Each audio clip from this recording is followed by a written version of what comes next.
Bismillahirrahmanirrahim. Welcome to the channel Learning Education, and today this is lecture number 19, and in this lecture we will discuss about uh, need of school records, essential requirement of school records, kinds of record to be maintained, and modes of keeping record.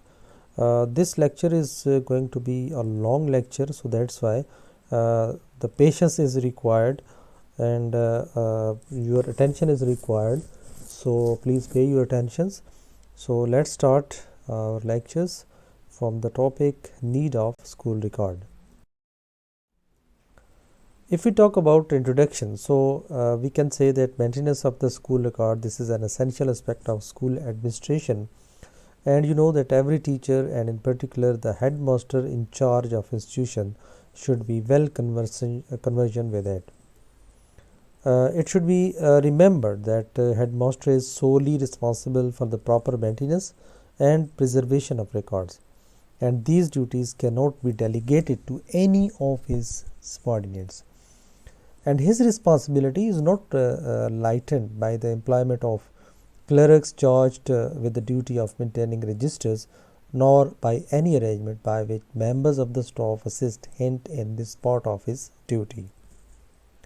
In fact, there is a sense in which increases assistance increases the headmaster's responsibility, for he has to function through these assistants and direct and coordinate their work.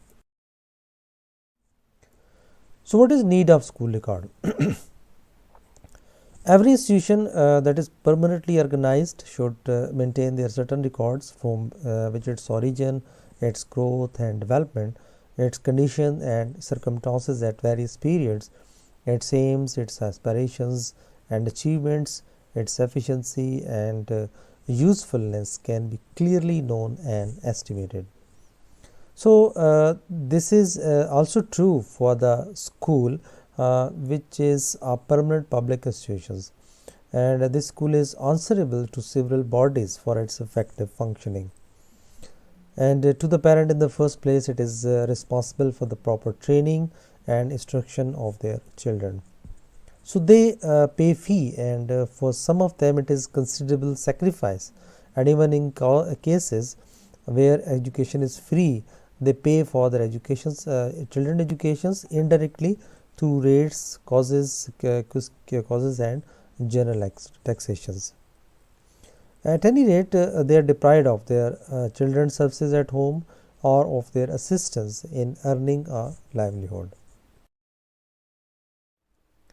Moreover, we can say that to society, of which the school is an organized agency, so it has to render an account as to the manner in which it discharges its trust of preparing its needs for school future members. The central or local government which maintains the school or shares the cost of its maintenance, as whatever the case may be, has to be satisfied that the maintenance cost incurred or the grants paid out of the public funds have been applied to appropriate purposes and the efficient conditions of work are provided in the schools. Lastly, the management and staff owe it to the pupils to know them individually, to watch their progress in studies carefully and systematically, ascertain and appraise their general attainments and capacities, and properly to conditions their conduct and general behavior. The observation and study of the pupils from day to day and from year to year is an aid in the school's endeavor to help forward in the desired directions of their individuals and collective development. Moreover, it is with the help of these records that reports to parents regarding the progress, merits, and shortcomings of their children are sent, and the parents' cooperation in the school's endeavor is enlisted. Furthermore, these records are necessary for furnishing the state or local education authorities facts and figures called returns, from which the present condition of the school is known and from which also an educational progress and needs for particular localities and even of the state as a whole are judged, and on the basis of which lines of future development and expansion are determined. Now, what are the essential requirements of school records? These records, if they are to be real value, should be full, fair, and complete in detail. It should be full, and at the same time they should be maintained in such a way that minimum of clerical work is involved. At any rate, they should not take so much of the headmaster's time as it will hamper him to discharge his other duties relating to class teaching and the organization and supervision of school activities. Another essential requirement for the school records or for the test of the honesty of those who have to maintain them. And accuracy is ensured to a great extent by promptness of entries in the records or important documents, in fact. So they are the most valuable part of school equipment. They should always be available in the school's premises and kept in a safe place under lock and key.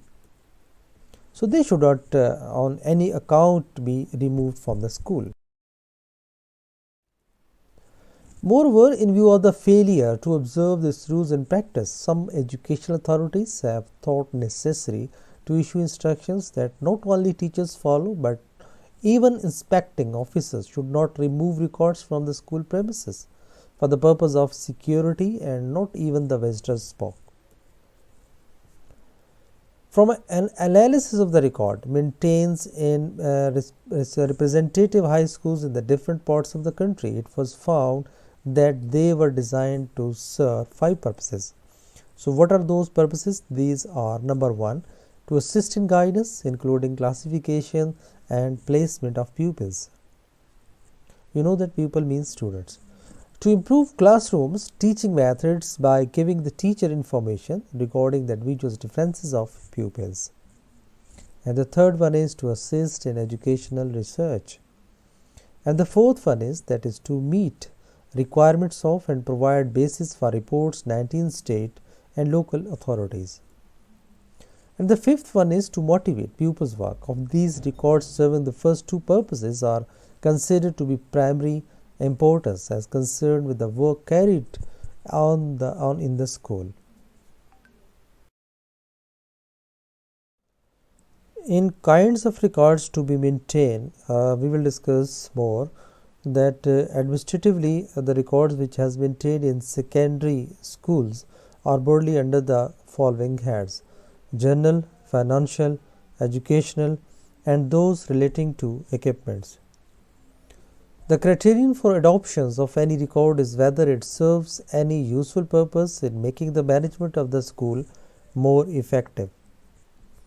A characteristic weakness of school administration is the recording of data, that is, without any purpose, by making a fetish of maintaining through and exhaustive records covering every form school's activity without realizing that they do not merit the time and labor expended on them.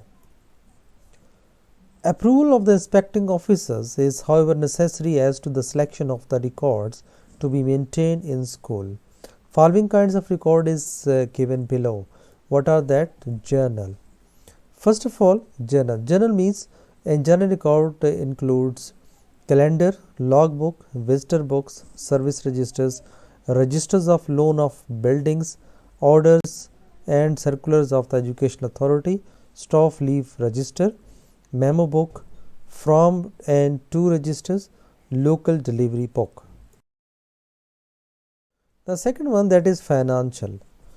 In financial, it includes acquittance roll, contingent order book, contingency register, register of fee collection, abstract register of fee, or register of receipt and expenditure means claims, register of receipts and expenditure union, bill registers, register of donations for private schools only, and register of scholarships, practical odd sections bill book, and then 12th one is practical odd section order book.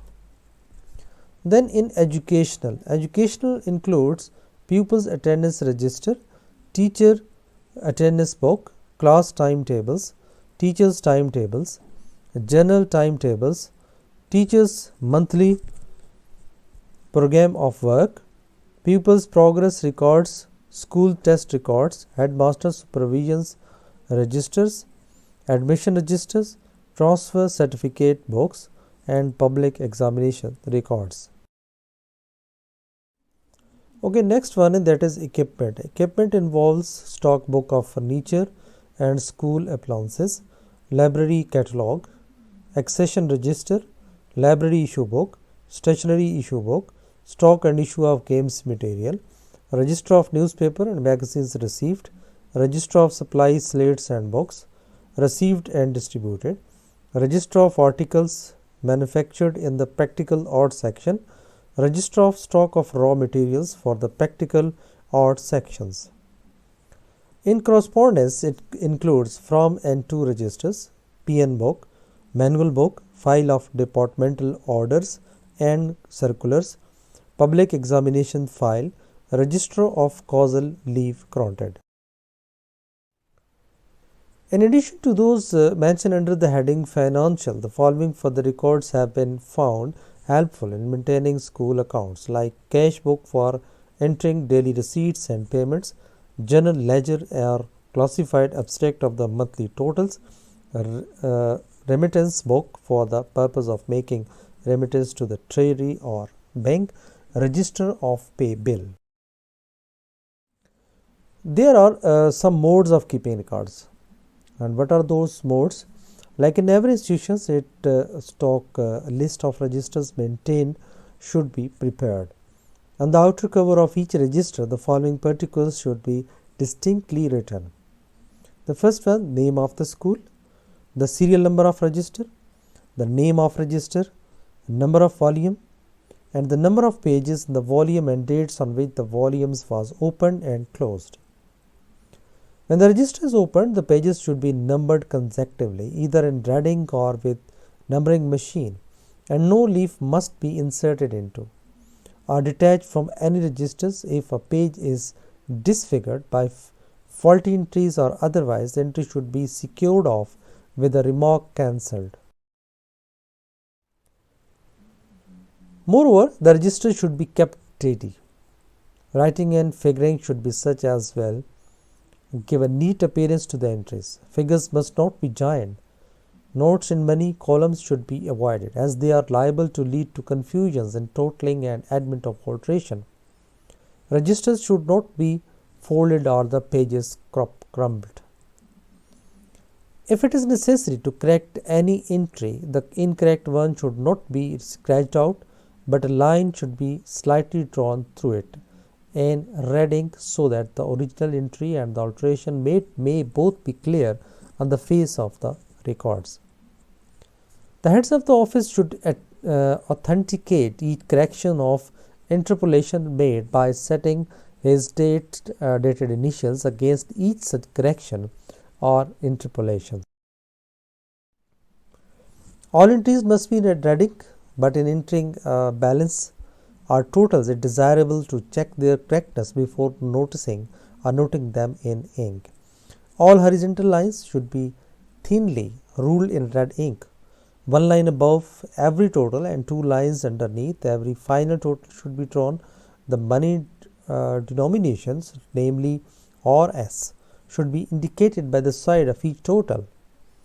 The total of both sides of the account should always be noted in a line with each other, even though they may not be the same number of items on both sides. When standardized printed registers are not available, a stiff bound notebook should be used of size uniform with the majority of the other registers. A new volume of register should not be opened every year when the previous volume contained a lower number of blank pages. Whenever a fresh book is put into use, remarks on the fly sheet of the book that the previous volumes has been fully used and lodged in the record should be recorded with, and the date from which the new register is used and the number of pages it contains should be noted. Every column provided in the prescribed register should be filled up. No blank space should be left between entries, and subsequent insertions should be avoided. A few of the important school records relating mainly to the educational side of school administration are described below. Number 1 is school calendar. School calendar is drawn up at the beginning of each school year. School year should be noted that it is different from the financial year and the calendar year. While the financial year begins on the 1st July and the calendar years on January 1st, the school year commences on the date of reporting of a school after the long vacations. The school year is therefore the year arranged for teaching purposes and is not identical with either the financial or the calendar year.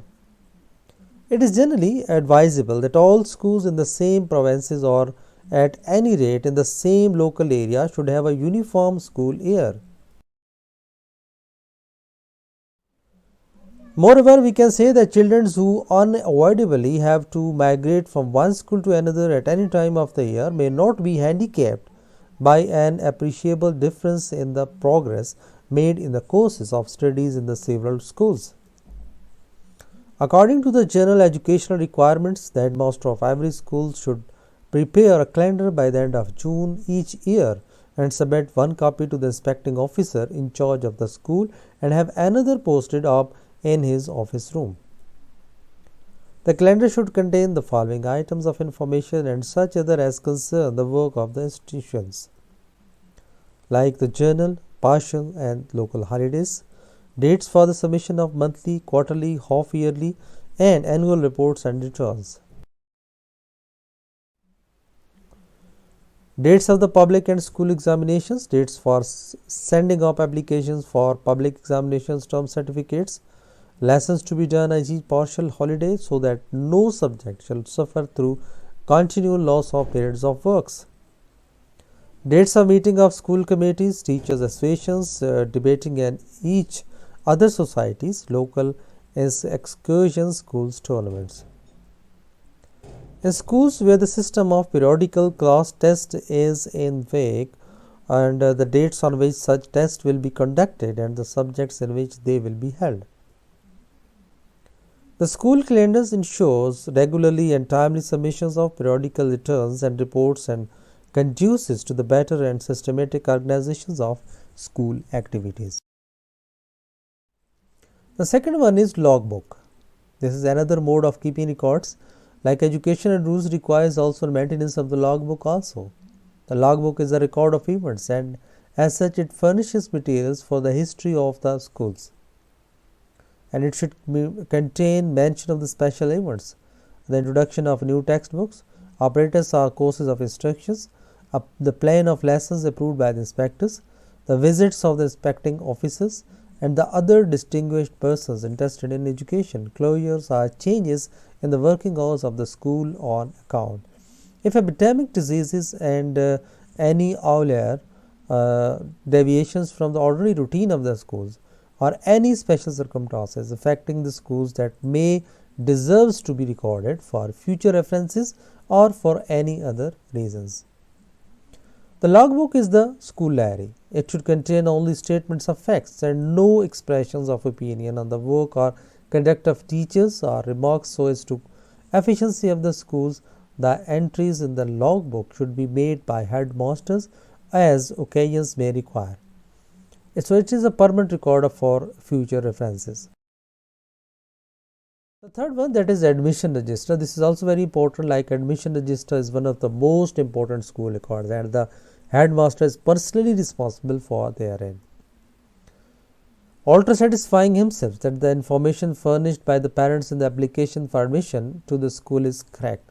The headmaster should state at the bottom of the form whether the pupil was admitted or rejected. All application forms received should be serially numbered and filled separately for reference. In the case of pupils seeking admission after a course of private study, a careful investigation concerning the pupil's previous educational career as declared by the parent or guardian should invariably be made before making admission. The headmaster should resist the pressure or opportunities of parents for admission of children by evasion of the rules. Admission of pupils migrating from outside the jurisdiction of the local educational authorities should not be made, even though the candidates may be eligible according to their transfer certificates, until the certificates have been countersigned by the educational officers who should be having administrative control over the school issuing the certificates, and until the equivalence of standards has been determined.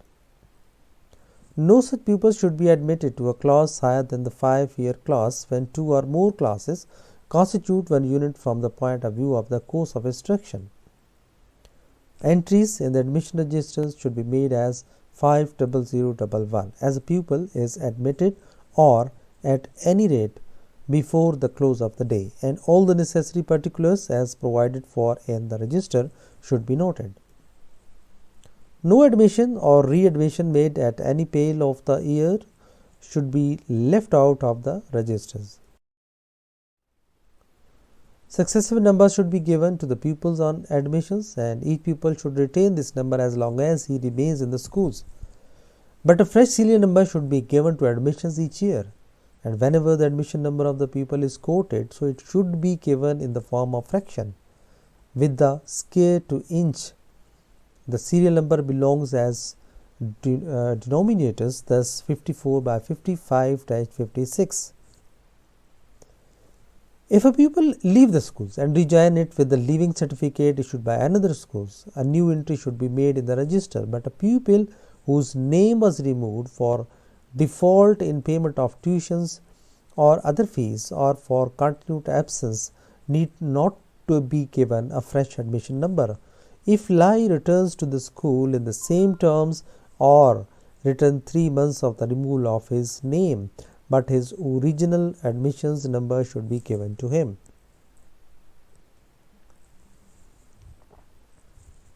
In such cases, the collection of readmission fees should invariably be noted in the fee collection register, and a brief note made against his number in the admission registers to indicate the month or year of collection of admission fee. So this entry may be briefly made that or.a.nov.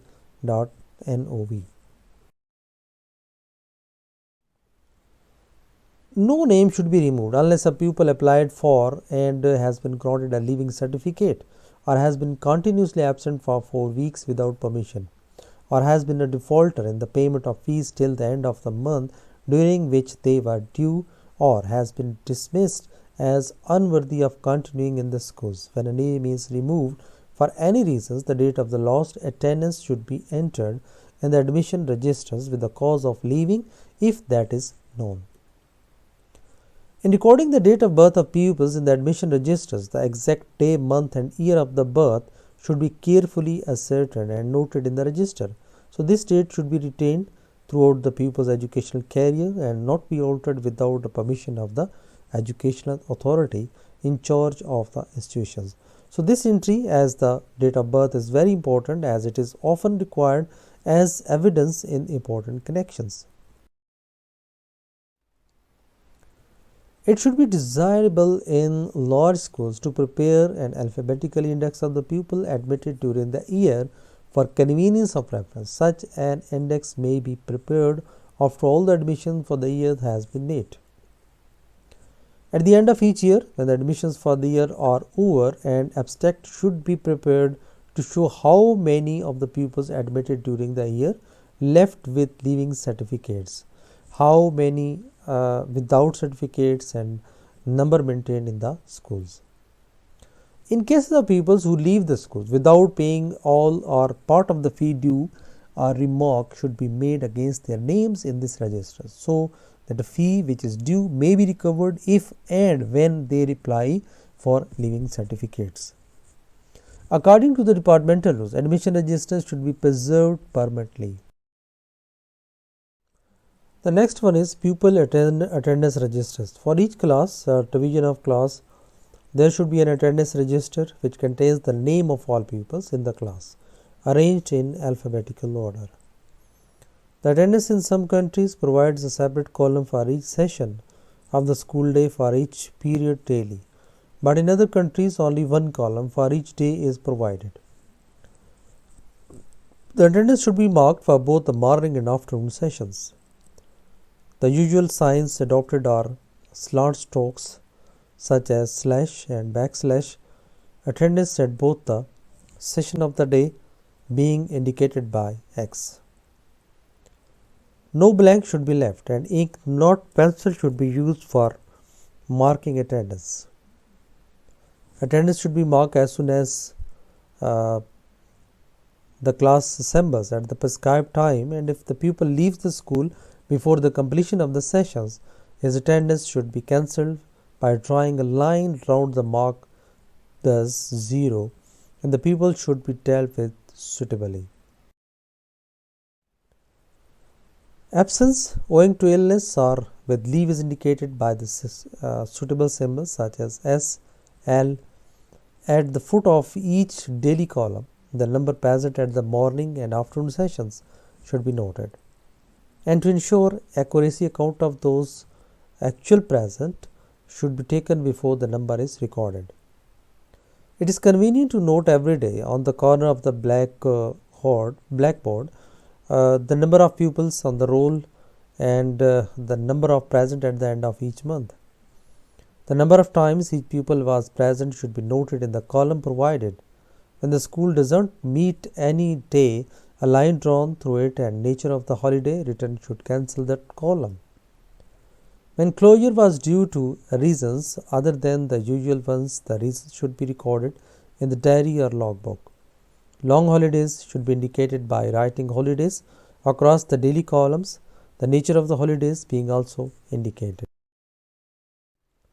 Then teachers' attendance registers. This is also very important that it registers for purpose of recording the daily attendance of the teacher in a school is another necessary record. The register should be kept in the headmaster's rooms. Nowadays, you know that there is a attendance machine that everybody use his thumb and face, then that machine records the presence of the teachers. But before, we can say that at the commencement of the both morning and afternoon sessions, teacher had to use such type of methods over there.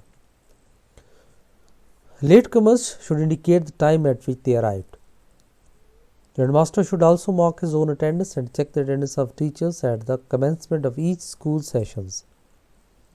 Teachers given casual leave should be marked CL by the headmaster, and in cases of long absence or leave, a line should be drawn against the name covering the columns corresponding to the dates for which leave has been granted.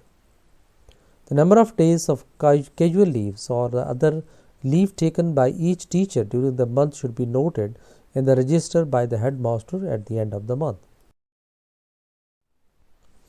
The record of the pupil works and progress in the school includes not only the achievement of the pupil in each of the object of the curriculums, his progress from time to time and his relative standings in the class, but also his score, his whole intelligence and achievement test, his extracurricular activities and his achievements therein, his present traits, his vacations and other employments, his vocational interests and aptitudes, his abilities and weaknesses, in his health and physical defects, in fact a full case history of the school life of the pupil. Sometimes the basis and explanations of these particulars are also recorded, along with other particulars that go to disclose the child's general relations to his environment. Since the judgment of the child as a whole should be based on long study and continuous observations, a full and final report on his attainments and progress is not issued until the passes out of the school. The sixth one is monthly programs.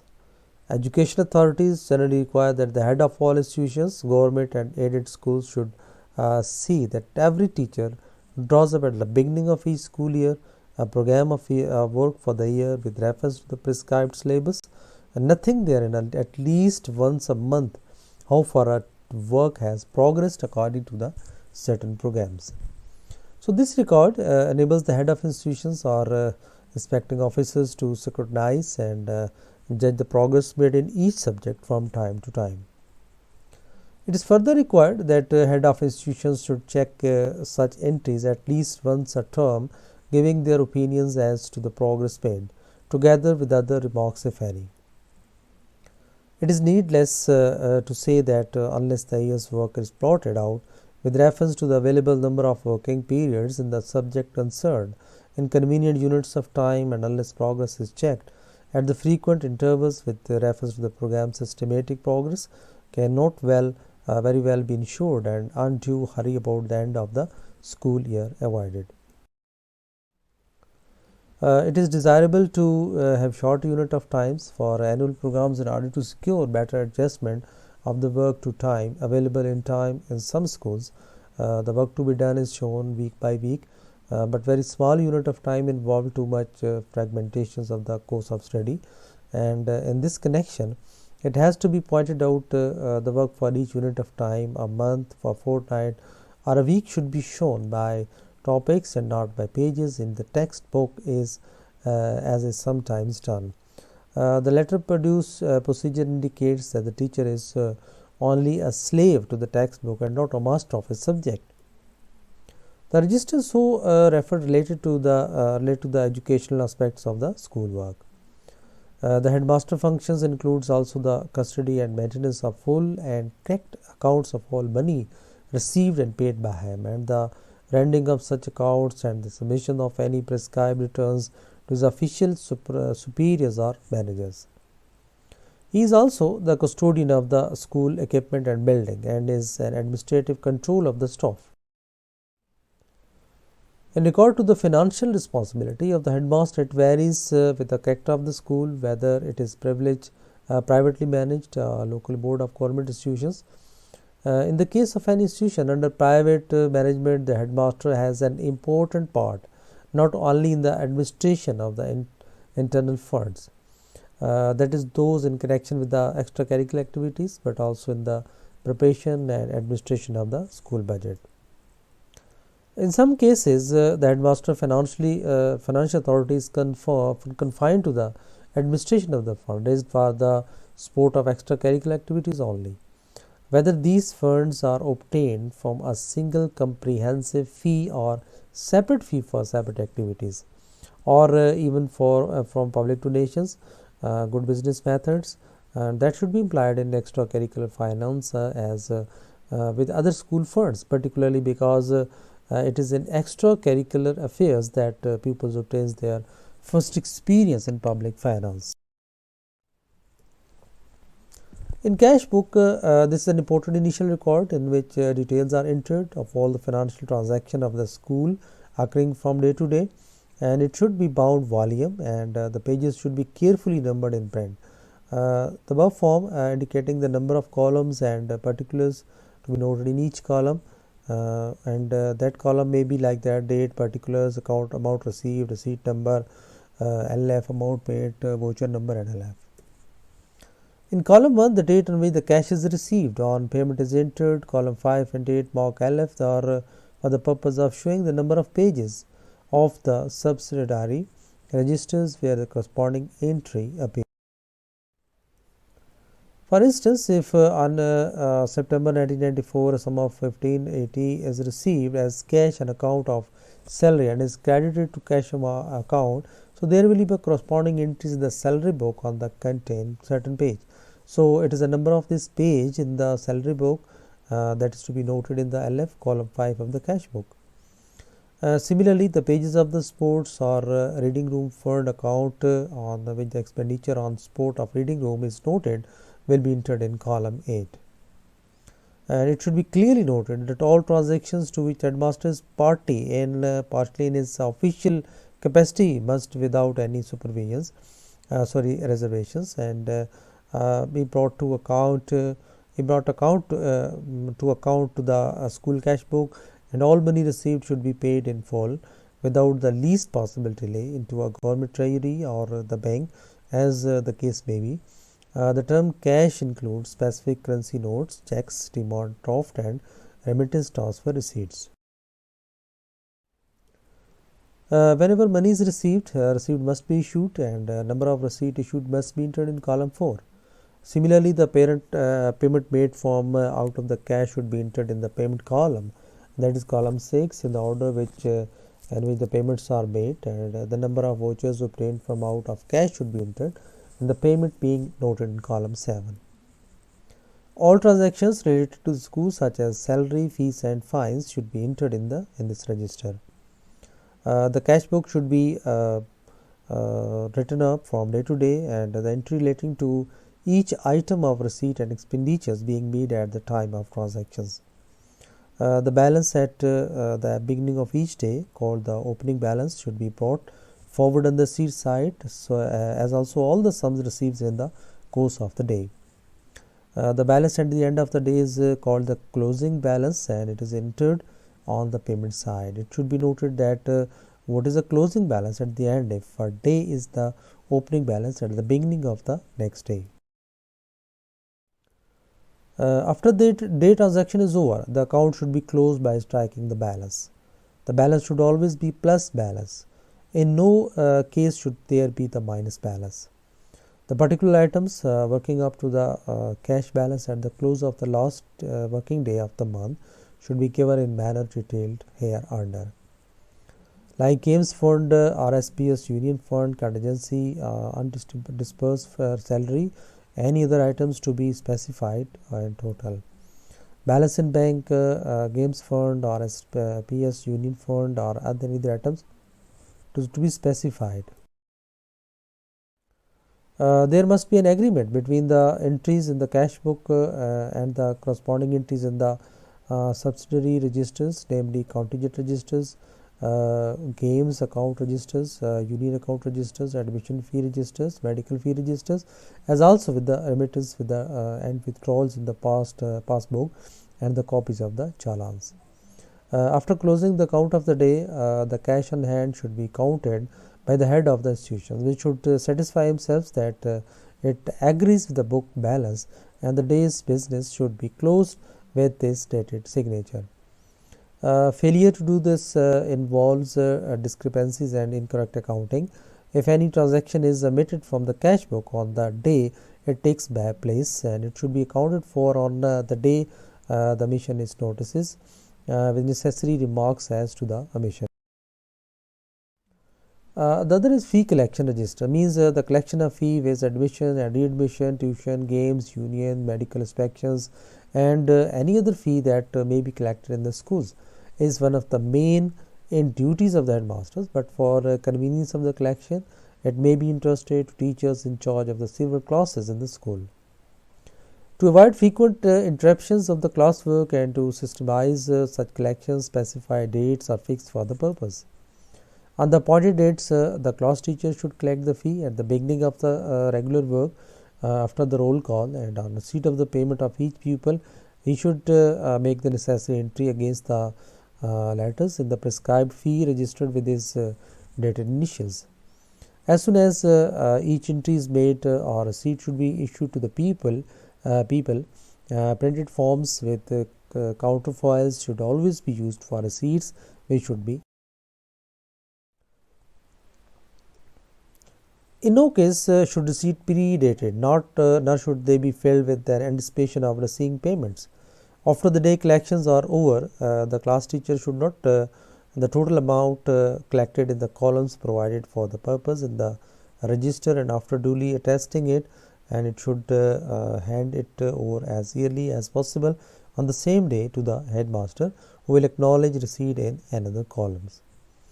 The headmaster should also certify in the register at the end of month that an amount collected agrees with the amount handed over to him by tier teachers concerned.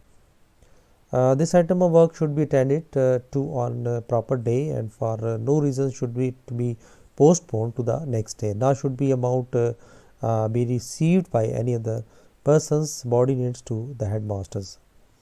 Besides the fee collection register for the various classes, the headmaster should maintain consolidated registers for the total amounts, including fee, fines, etc., collected from the several classes on each day of the collections. So this register is the basis on which fee is remitted to the treasury or to the bank. The importance of correct maintenance of this register is obvious, and the headmaster is directly responsible for the entries made in the consolidated registers. The other one is service registers. A service register, this is basically a record of the official life of every officer, teacher or inferior employee under any public authority. Service register should be there to be opened on behalf of each employee in school managed by government or the local authority. Every step in the initial official life of the person concerned should be recorded, and each entry attested by the headmaster, which should be kept the service register of the staff of the school in his personal custody. Since the service register this is an important record of the person's official life and determining the questions of promotions, leaves, superannuating, etc. The correctness and completeness of the entries should be matter or primary concern.